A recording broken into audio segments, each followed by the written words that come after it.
Thank you for meeting with us, Ms. Wald. We really appreciate your help on our project. No problem. Anything I can do to help.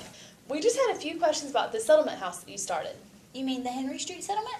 Yes, the one that you started for the sick and neighbors to come and learn about health issues. We were wondering why you decided to start the Henry Street House in the first place. Weren't you in medical school at the time? Well, you see.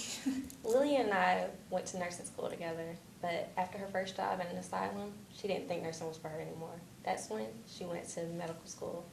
But after her first visit to the Lower East Side in New York, she changed her mind. She dropped out of medical school and decided to be a nurse again. That's right. Mary is right.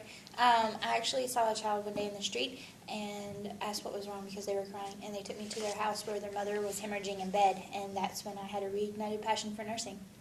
So why did this situation make you want to drop out of medical school and become a nurse again?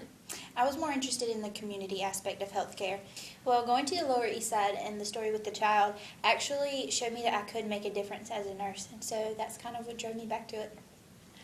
This helping the neighborhood style of nursing is what you wanted to do all along. You like to see the benefits of your work instead of the institutional care of the asylum. I get it now.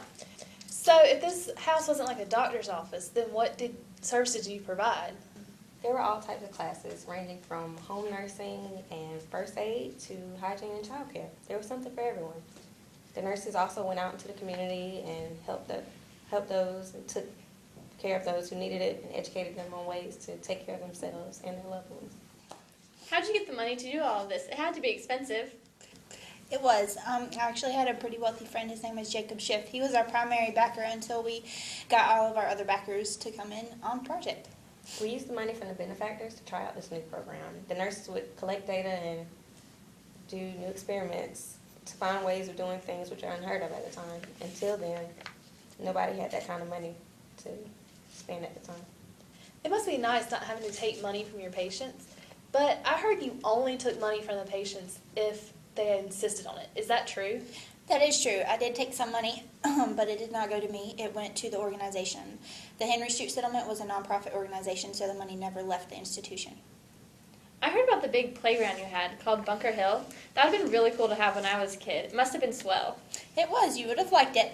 It gave the chance to children to get out in the sun and play and get their minds off of their parents' illness and stuff. Well, that about wraps everything up for our interview. Thank you so much for your help. Sure, anytime.